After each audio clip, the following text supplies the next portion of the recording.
அதற்கு முதுகெலும்புள்ள ஒரே முதலமைச்சர், திராவிட மாடல் ஆட்சியினுடைய நாயகன், எங்கள் மாண்புமிகு முன்னாள் தமிழக முதல்வர், இந்நாள் திராவிட முன்னேற்ற கட்சி கழக தலைவரை குறிப்பிட்டால் நீங்கள் கேட்ட கேள்விகளுக்கெல்லாம் பதிலாக அமையும். இன்றைக்கு இருப்பவர்கள் பாரதிய ஜனதாவின் பி டீமாகத்தான் அனைத்து நிலையிலையும் செயல்பட்டு கொண்டிருப்பது இன்றைய சட்டமன்ற கூட்டத்தொடர் அவர் பதில் உரையிலே கூட கண்டிருப்பீர்கள். திருப்பரங்குன்றம் விவகாரத்தை பொறுத்தளவில் இனத்தால், மதத்தால், மொழியால் மக்களை பிளவுபடுத்த தேர்தல் நேரத்திலே கடுமையான ஒரு சதிவலை பின்னப்பட்டது. பல்வேறு நிலைகளிலும் ஆட்சி அதிகாரத்தை விட மக்களுடைய ஒற்றுமை என்று செயல்பட்ட எங்களுடைய திராவிட மாடல் ஆட்சியினுடைய நாயகன், எங்கள் உயிரினும் மேலான திராவிட முன்னேற்ற கழக தலைவரைத்தான் இன்றைக்கும் தமிழக மக்கள் நினைத்து பார்க்கக்கூடிய ஒரு நற்காரியங்களை அன்றைக்கு செய்து முடித்திருக்கின்றார். அதே நிலை தொடர்ந்தால் தமிழக மக்கள் நிம்மதி பெருமூச்சு விடுவார்.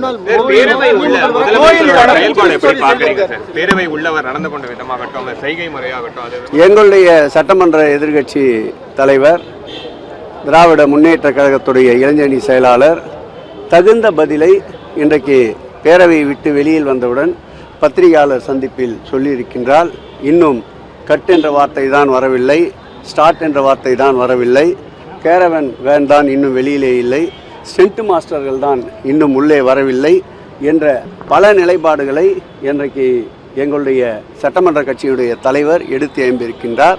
அதே கருத்து தான் எங்களுடைய கருத்தும் இன்றைக்கு மாண்புமிகு முதலமைச்சர் அவருடைய உரையை பொறுத்தளவில். அதாவது இந்து சமய அறநிலையத்துறையுடைய சட்டங்களுக்கு உட்பட்டு இந்த காலம் அந்த காலம் என்று இல்லாமல் நீங்கள் கூட சென்று பார்க்கலாம். மயிலாப்பூர் திருக்கோயில் அமைந்திருக்கின்ற நம்முடைய சாய்பாபா திருக்கோயில் அமைந்திருக்கின்ற தெருவிலே மயிலாப்பூர் கபாலீஸ்வர் திருக்கோயிலுக்கு சொந்தமான ஒரு திருமண மண்டபம் இருக்கும்.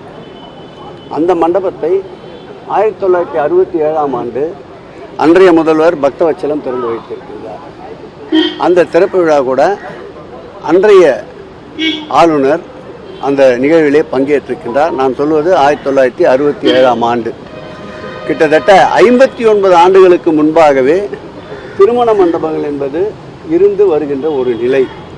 நீதிமன்றங்களில் அது குறித்த வழக்கு வந்தபோது அதில் நீதிமன்றங்கள் திருமண மண்டபங்கள் கட்டுவதை பரிசீலிக்க வேண்டும் என்று தடை உத்தரவு பிறப்பித்த பிறகு அது உச்ச நீதிமன்றத்தில் வழக்கு தொடர்ந்து நிலுவையில் உள்ளது.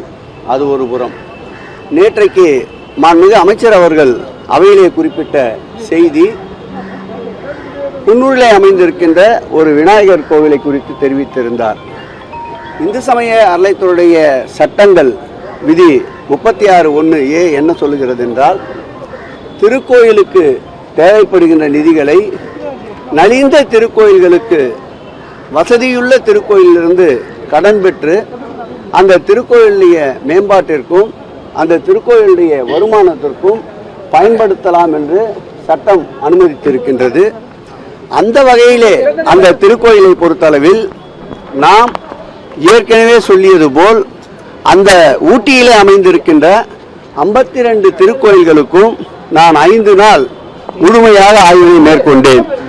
அந்த இடம் 10,000 சதுர அடி அந்த விநாயகர் கோயிலுக்கு சொந்தமான இடம். அந்த இடத்திலே நகராட்சியும் ஏற்கனவே car parking, multi level car parking கட்டுவதற்கு தேவை என்று கோரியிருந்தது. இந்த வகையில் நாம் அந்த இடத்தை ஆய்வு செய்து அன்றைய சட்டப்பேரவை உறுப்பினராகவும் அந்த மாவட்டத்தினுடைய அமைச்சராகவும் இருந்த அருமையண்ணன் ராமச்சந்திரன் அவர்கள் கோரிக்கை வைத்ததற்கிணங்க இதை பரிசீலித்து இந்த கோயிலுக்கு தேவைப்படுகின்ற நிதியை மருதமலை திருக்கோயிலிருந்து கடனாக பெறுவதற்கு அவர்களுக்கு இந்த திருக்கோயிலுடைய செயற்பொறியாளர் ஒரு தாக்கீது அனுப்பி